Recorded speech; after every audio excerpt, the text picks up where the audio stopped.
Entonces, si quieres, Loren, empecemos con ese mundo del vino tinto, que es, creo que para mí y para muchos, el producto más cercano y el que más conocemos. Bueno, el vino tinto, y sí, como dices tú, para ti y para muchos, por ejemplo, para mí es el favorito, el vino tinto.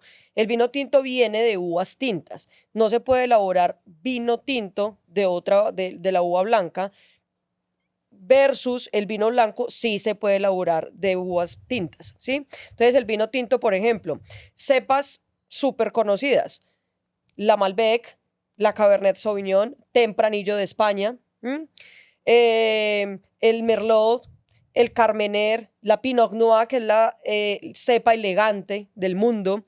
Entonces, ese tiene el proceso que contaba Andrés ahora de la fermentación, luego, por ejemplo, la crianza en barrica y luego todo ese proceso para que llegue a la botella y nos tomemos este delicioso líquido.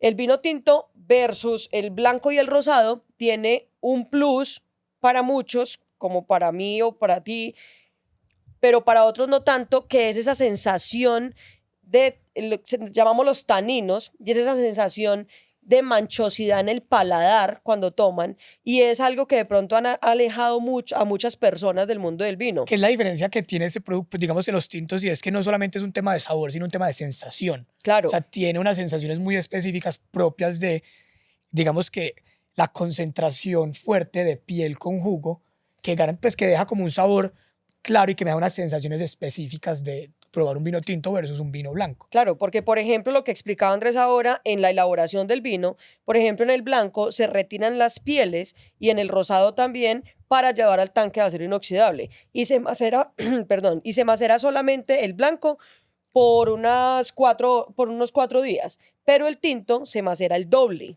y se lleva a la fermentación en el tanque de acero O sea, inoxidable con maceración, hablamos pieles, nuevamente, Loren, de el prensado, prensado y el tiempo en que permanece la piel en en contacto contacto. con el jugo que se está extrayendo en el proceso. Pero entonces, ¿qué pasa, Grego? Cuando nosotros hablamos del contacto con la piel, en el tinto nunca deja de estar en contacto hasta el momento del descube, que es como el colado, pues, ¿sí? Porque se lleva al tanque de acero inoxidable después del prensado, se lleva con las pieles y todo. Entonces ahí es donde encontramos los famosos taninos.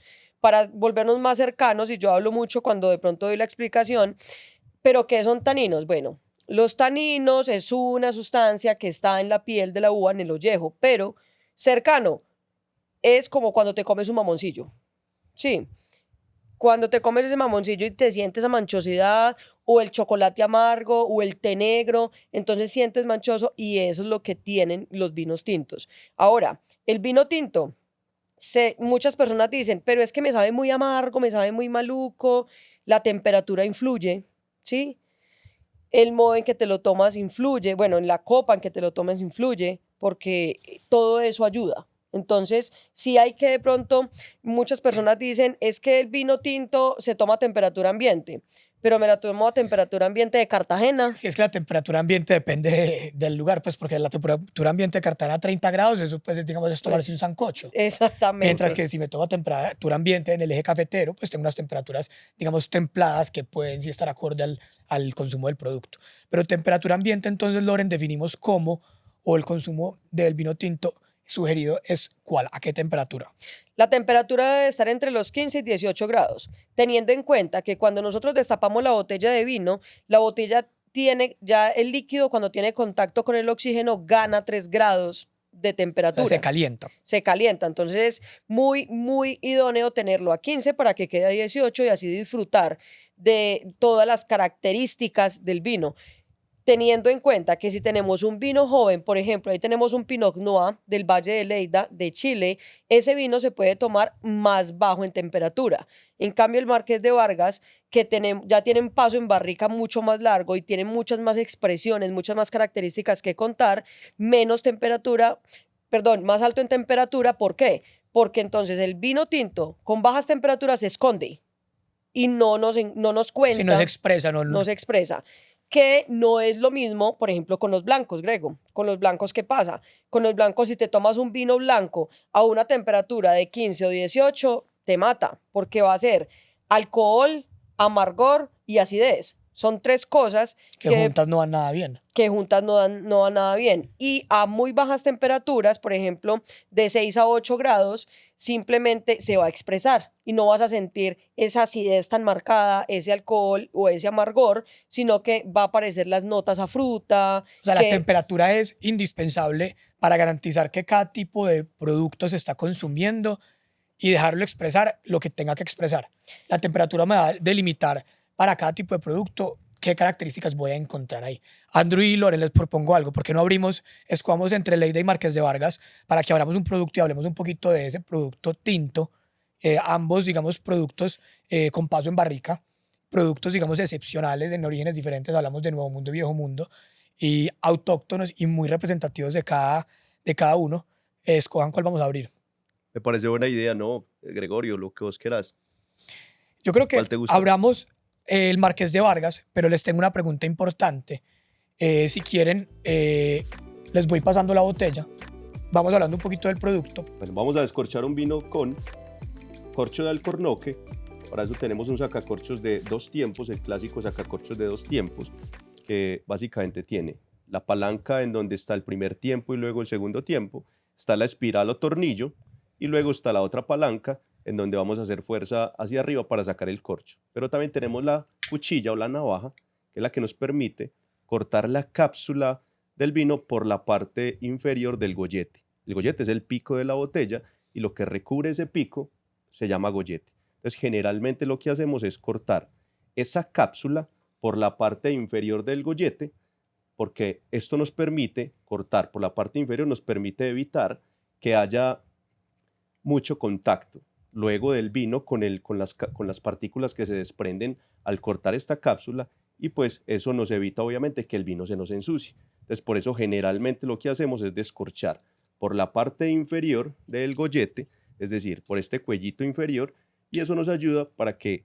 cuando saquemos el corcho y sirvamos el vino, esas partículas no se vayan al vino, no nos ensucie el vino. Entonces, tenemos un corcho de alcornoque, que lo que hacemos es llevarlo por todo el centro del corcho para que esa espiral, pues, de alguna manera, al sacar ahorita, hacer fuerza y sacar el corcho, pues esa espiral no nos vaya a permitir que se tuerza el corcho y se parta, ¿cierto? Entonces, generalmente llegamos hasta este punto, inclusive podemos darle otro giro.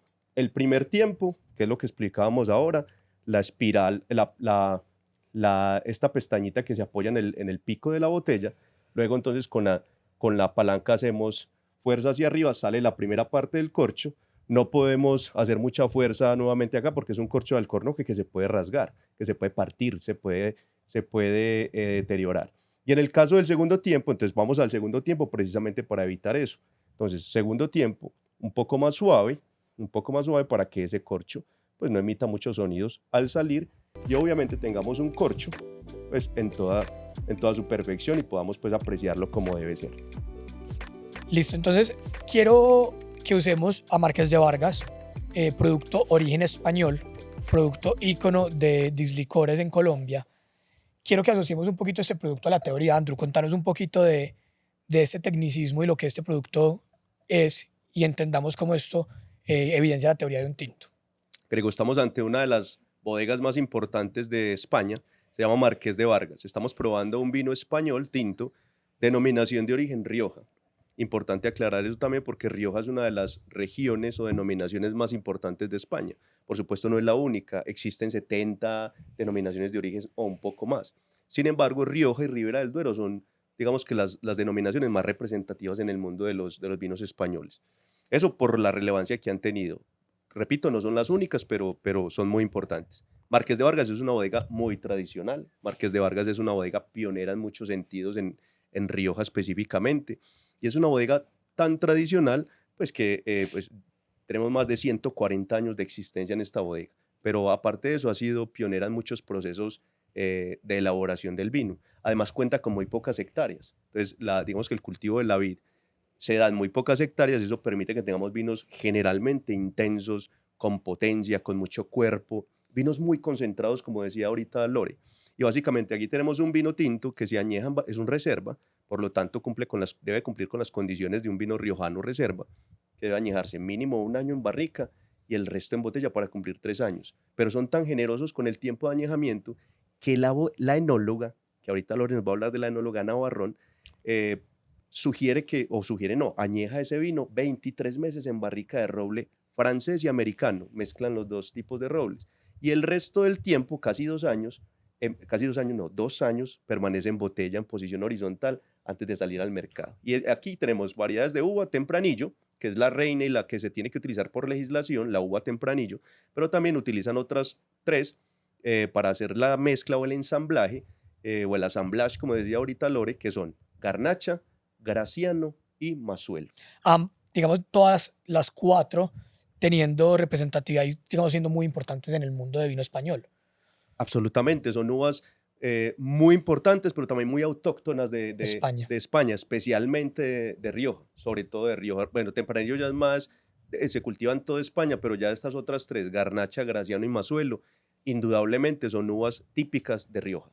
Una pregunta importante, y es, cuando vemos un producto como Marqués de Vargas, reserva, o digamos en los productos reserva, tenemos siempre una fecha, regularmente conocemos esa fecha como la añada. ¿Qué significa eso? Ese número, ¿a qué hace alusión? Al momento en que entra en la botella, al momento que entra a la fermentación. ¿Cuándo empieza a contar, o ese número qué significa?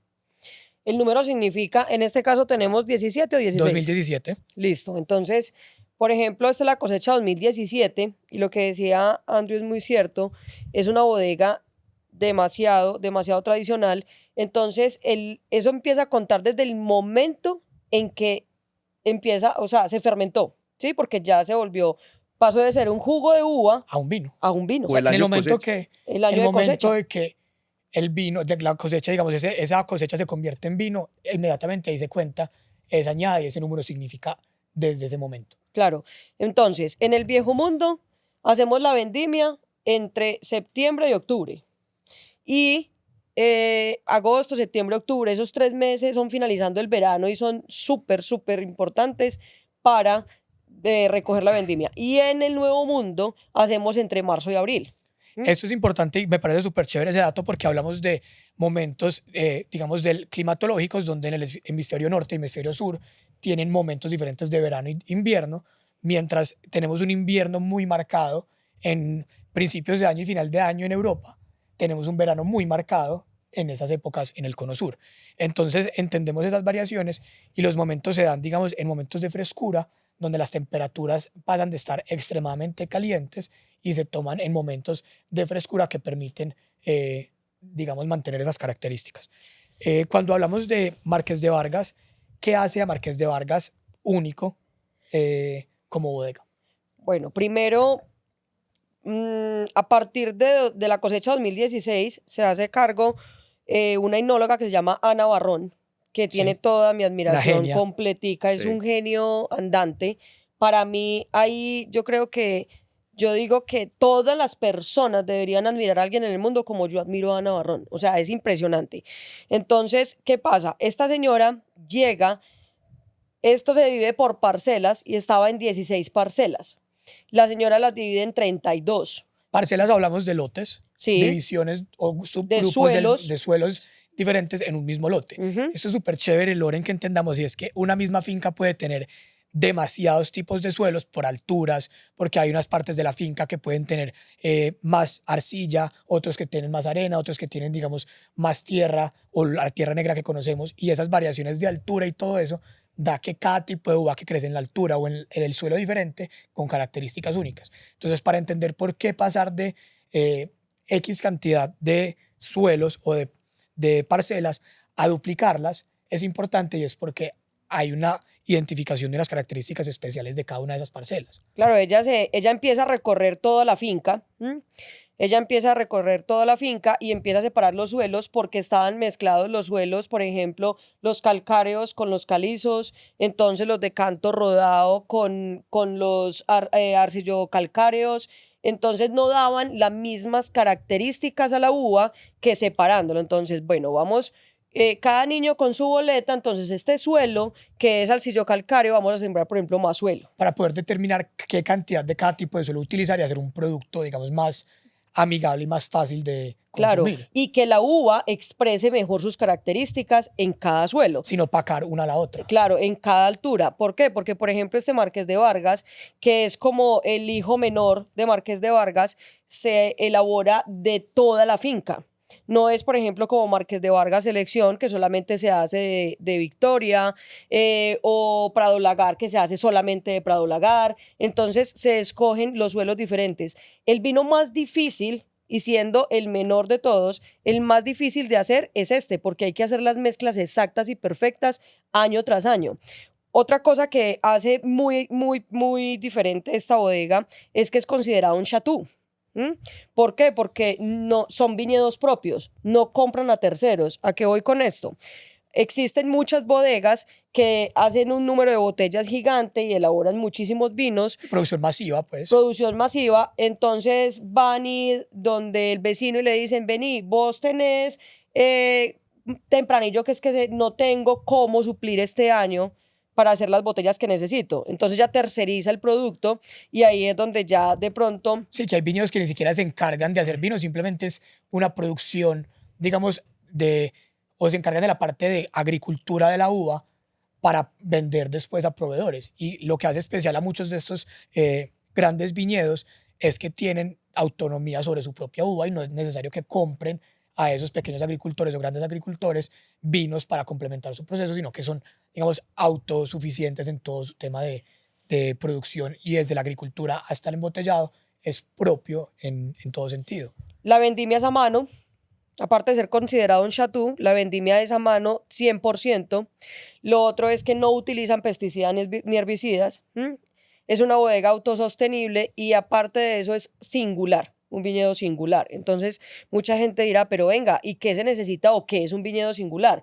Que absolutamente todo es singular, ¿sí? Desde la plantación, desde los riegos, desde la vendimia, desde la maceración, la máquina de selección, todo. Por ejemplo, cuando ellos van a recoger las uvas o van a seleccionar o van a probar si las uvas están perfectas para vendimiar, se van directamente al lote, se van directamente al paraje, se van directamente, bueno, al terreno de donde está.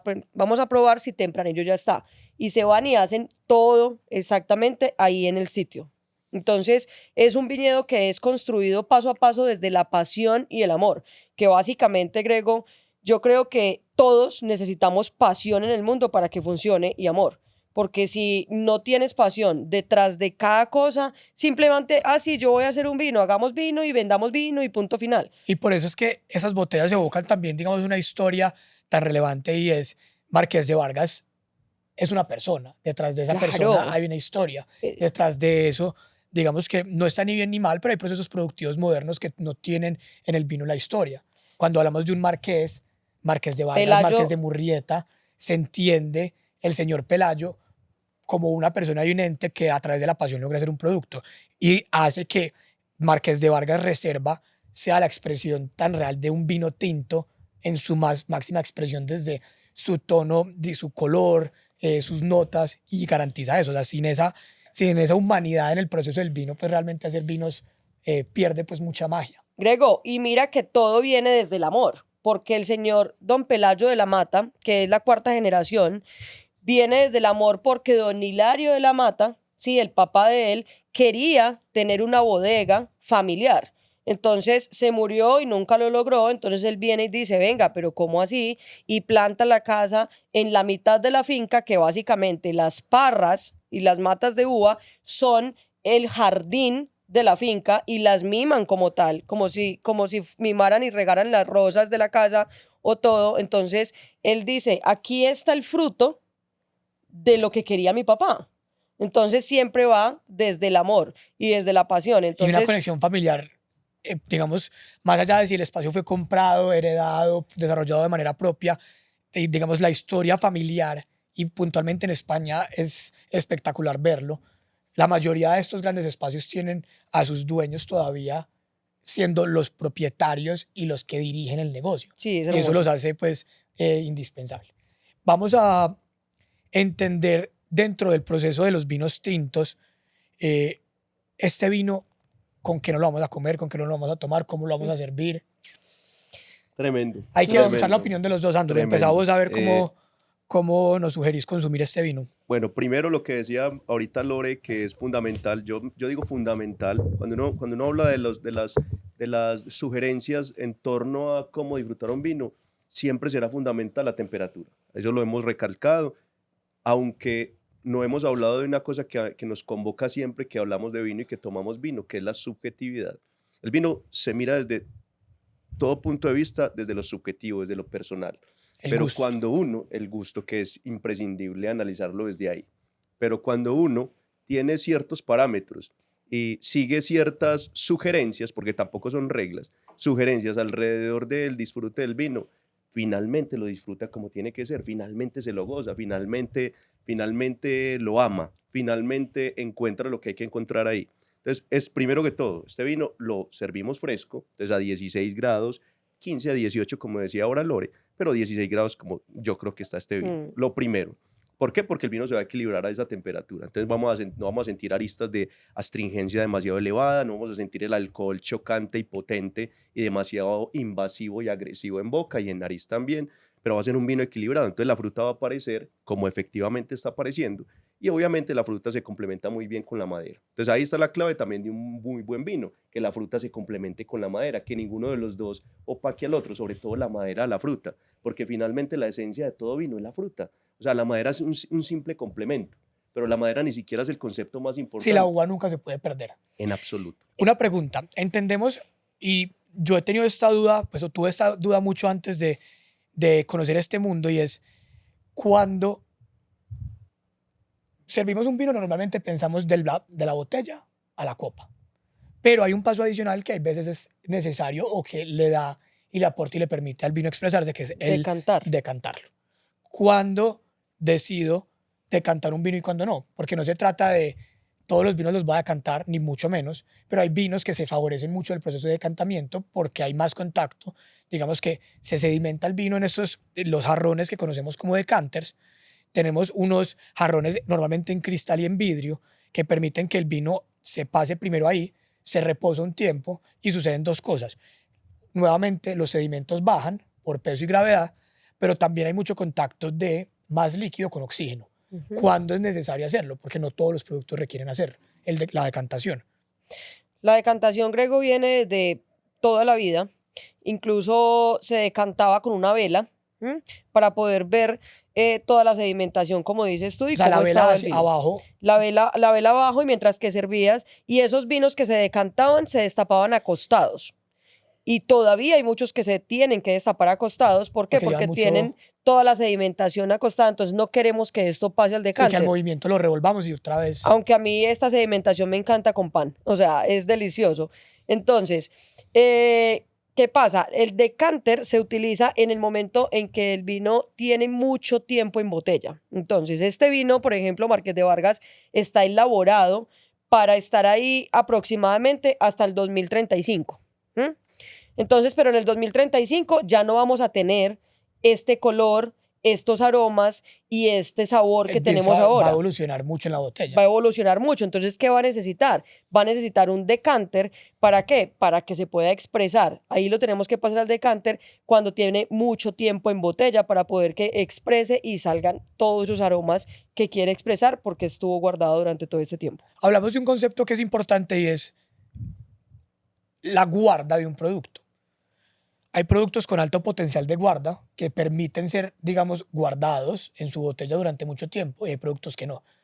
En regla general, como lo tengo entendido, me corrigen, los vinos que tengan, digamos, las grandes reservas y pasos por madera con ese potencial y esa estructuración permiten una guarda prolongada y los vinos jóvenes en procesos más industriales, más masivos, tienden a no tener ese potencial de guardarse tanto tiempo. Yo quería pues complementar lo que decía Lore ahorita de la decantación, y es que no todos los vinos es necesario decantarlos. De hecho, muy pocos vinos en el mundo, en el mercado, que se hacen, se producen, se decantan. O sea, realmente decantar un vino, básicamente filtrarlo, pues pasarlo a través de un recipiente en forma de florero, que es el tradicional que conocemos, pero ya hay muchas formas realmente. Y ese recipiente permite oxigenar y permite filtrar sedimentos.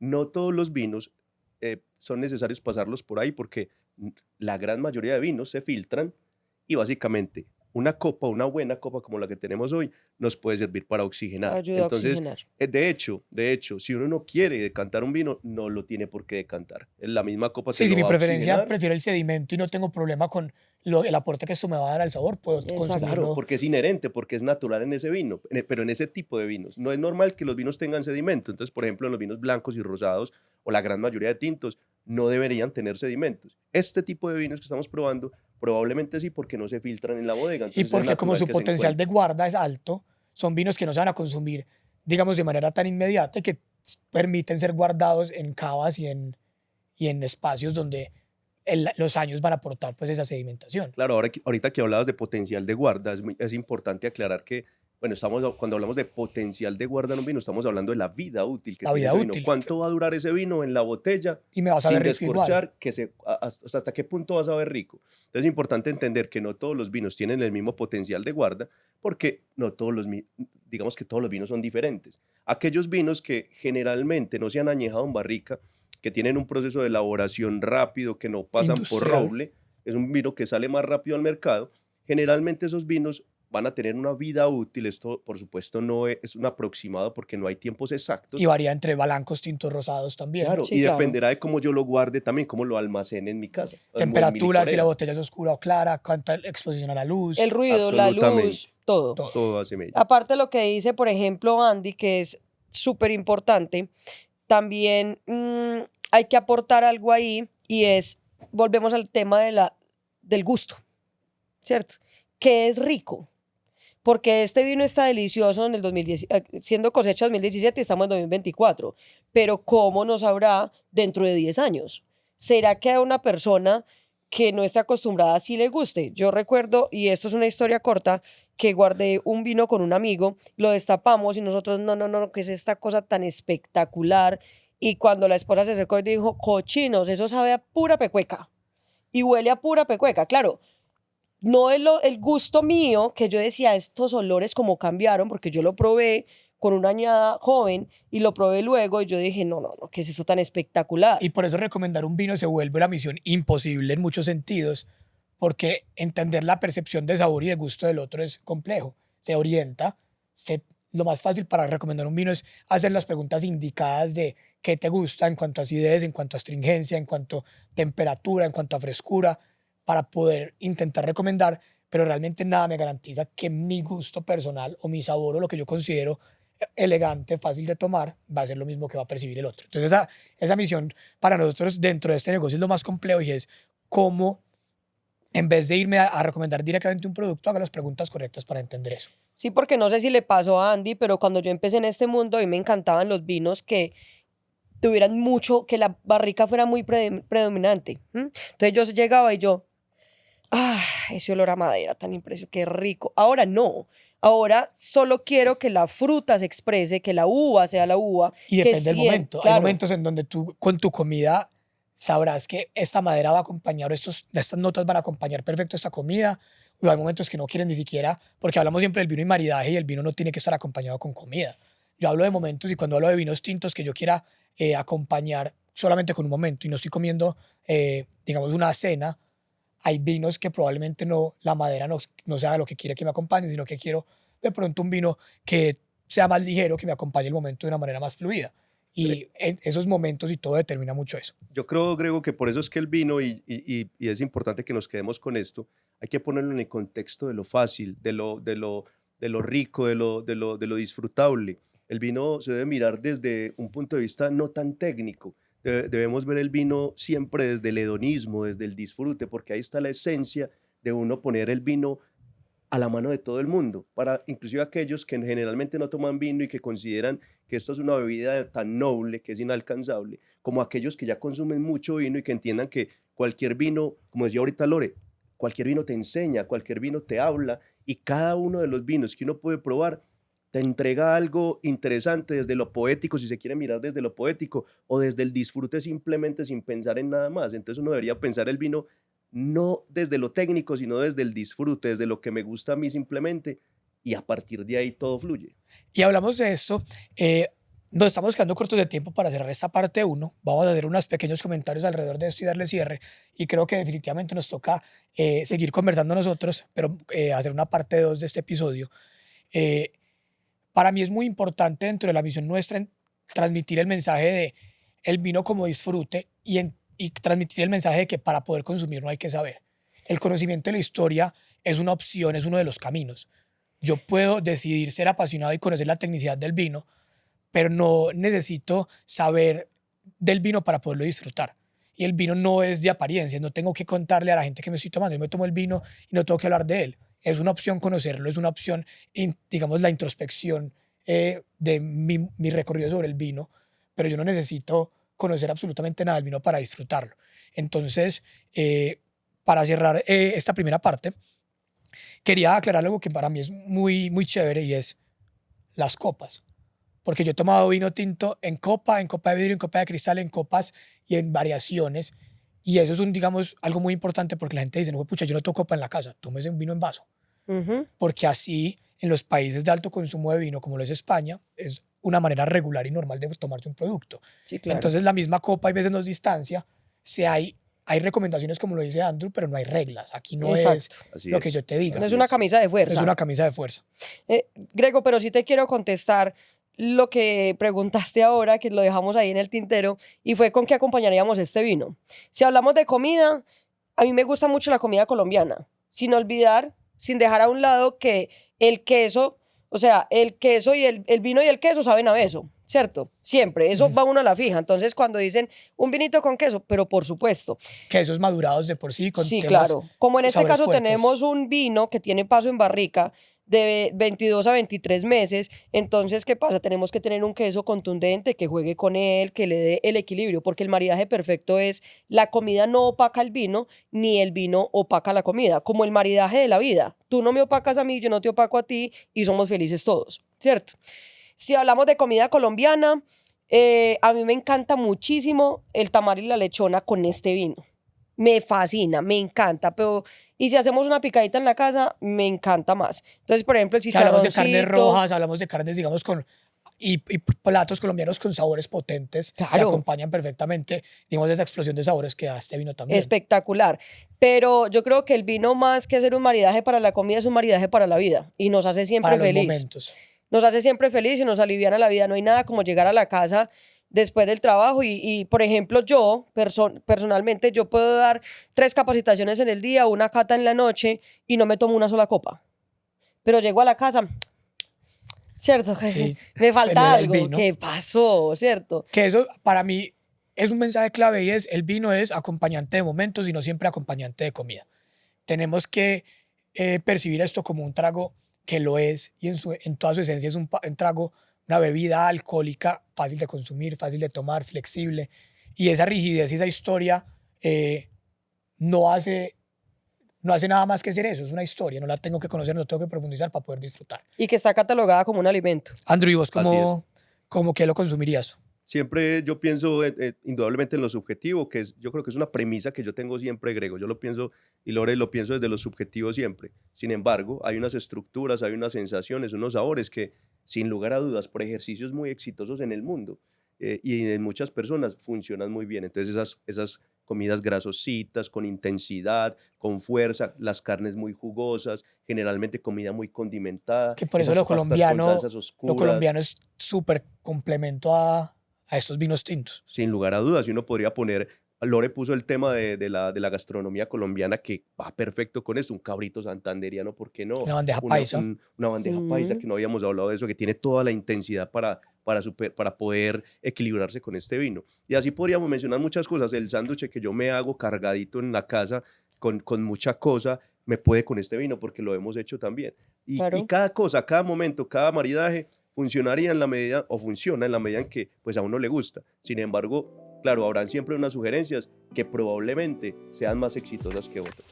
Bueno, como todos saben, esta historia del vino y lo que conlleva es bastante extenso, se nos acabó el tiempo, pero tranquilos que vamos a tener la siguiente parte, terminando de conocer este maravilloso mundo con Lorena y Andrés, para que todos estén conectados y pendientes. Recuerden, por favor, seguirnos en Spotify, YouTube, TikTok como Dislicores_Store, en Instagram como Dislicores, visitar nuestras 41 tiendas a nivel nacional y dislicores.com, Dislicores app, para poder acceder a todo nuestro portafolio de productos. Muchas gracias y nos vemos en el siguiente episodio.